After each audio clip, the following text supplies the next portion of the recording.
Saudara-saudari yang terkasih, perjalanan para misionaris dalam menyebarkan Injil Kristus tidaklah mudah dan harus melewati berbagai kesulitan dan rintangan.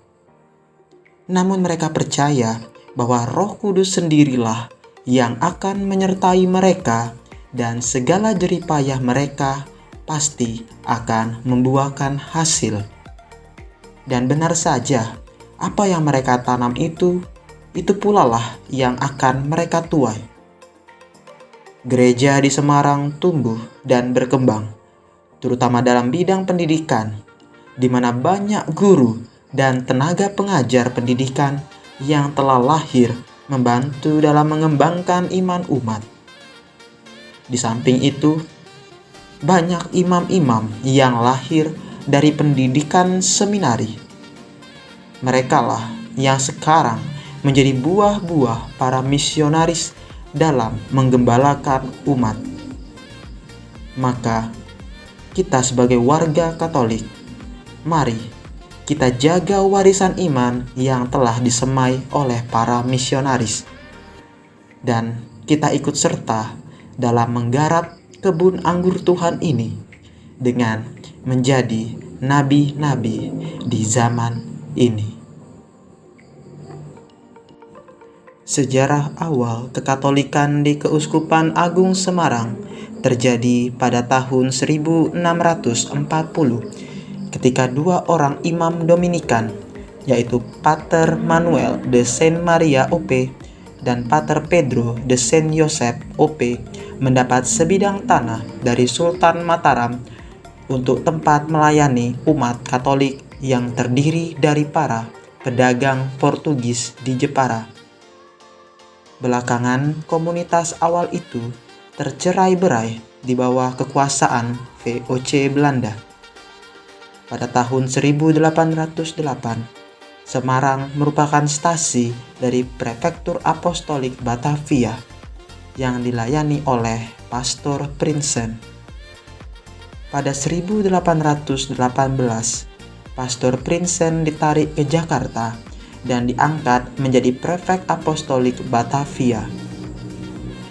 Semarang kemudian dilayani oleh dua pastor baru. Pada tahun 1859,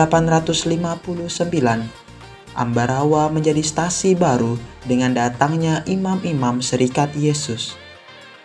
Pada 1865, Yogyakarta menjadi stasi baru dan disusul oleh Magelang.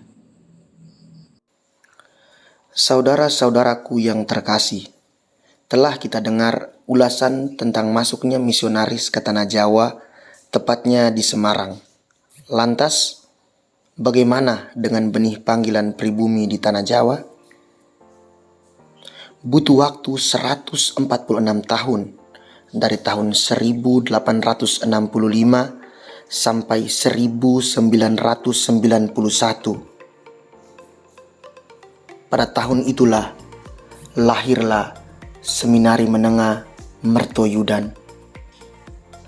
Lahirnya Seminari Mertoyudan ini dilatar belakangi dengan keinginan dua orang pemuda Jawa lulusan Quick School Muntilan pada tahun 1911 untuk menjadi seorang imam, yakni Petrus Dharma Seputra dan Franciscus Saverius Satiman.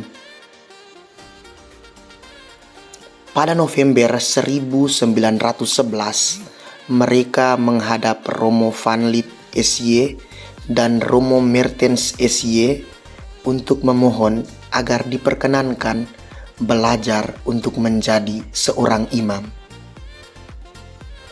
Dan dari niat mereka inilah akhirnya lahirlah Seminari Menengah Mertoyudan. Ini sebagai bukti dan tanda akan keberhasilan para misionaris untuk menanamkan benih-benih panggilan di Tanah Jawa. Dalam situasi itu pun, Seminari Mertoyudan mengalami masa-masa sulit. Mulai dari masa pendudukan Jepang tahun 1942 sampai tahun 1945.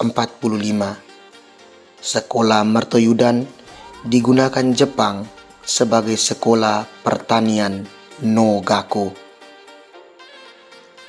Dan pada masa pemerintahan Indonesia tahun 1945, Seminaris Mertoyudan ditempati oleh Tentara Keamanan Rakyat, sehingga para seminaris dikumpulkan di Sekolah Guru Ambarawa yang diasuh oleh Romo Soeta Panitra SY.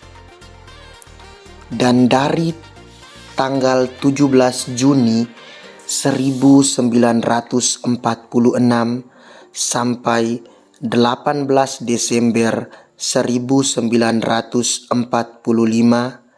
gedung seminari digunakan untuk tempat pendidikan Kepolisian Republik Indonesia. Berlanjut lagi pada masa perjuangan pada tahun 1948 sampai 1949, Seminari Muntilan hendak dibakar oleh pasukan Hizbullah, namun dapat digagalkan oleh Romo van der Putten SY.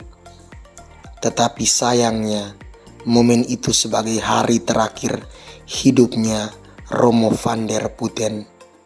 Dan dalam situasi kacau itu, terpaksa para seminaris mengungsi ke desa Dukun 2 hari lamanya. Dan sekembalinya dari desa Dukun itu, Seminari Mertoyudan mulai direhab dari tahun 1949 sampai 1987, dan akhirnya berdiri kokoh hingga sekarang menjadi tempat persemaian benih panggilan di tanah Jawa. Gereja Katolik hadir dalam pelayanan bagi masyarakat. Salah satu pelayanan pastoral adalah bidang pendidikan. Pelayanan pastoral pendidikan yang berkembang di Keuskupan Agung Semarang adalah Yayasan Canisius dan Dinamika Edukasi Dasar. Yayasan Canisius adalah lembaga pendidikan yang menyelenggarakan sekolah-sekolah dari TK sampai SMA atau SMK. Sekolah Canisius tersebar di Keuskupan Agung Semarang. Sebagian besar sekolah Canisius berada di pedesaan. Hal ini dikarenakan tujuan awal mendirikan sekolah Katolik adalah menabur sabda Kristus di tengah masyarakat Jawa dan memberikan kesempatan belajar pada anak di pedesaan dan di kota yang tidak mendapat kesempatan belajar. Yayasan Canisius merupakan lembaga pendidikan yang didirikan oleh Romo Franciscus van Lith SY pada tahun 1918. Awalnya, Yayasan Canisius menjadi milik Vikariat Apostolik Batavia dan dipercayakan kepada teman-teman Serikat Yesus. Pada tahun 1940, Yayasan Canisius baru diserahkan kepada Vikariat Apostolik Semarang. Dinamika Edukasi Dasar adalah yayasan yang bekerja di bidang pendidikan dan didirikan oleh Romo Mangun. Tujuannya adalah untuk membantu dan memberdayakan anak-anak dari kalangan ekonomi menengah ke bawah agar mereka memperoleh pendidikan yang layak. Dinamika edukasi dasar juga mengajak semua pihak, khususnya yang mengalami keprihatinan yang sama, yakni dehumanisasi karena arus komersialisasi sekolah. Tindakan konkret yang dilakukan adalah membuat gerakan evolusi di bidang pendidikan melalui program diskusi, penerbitan, pelatihan, eksperimen, dan sarana pengembangan lainnya.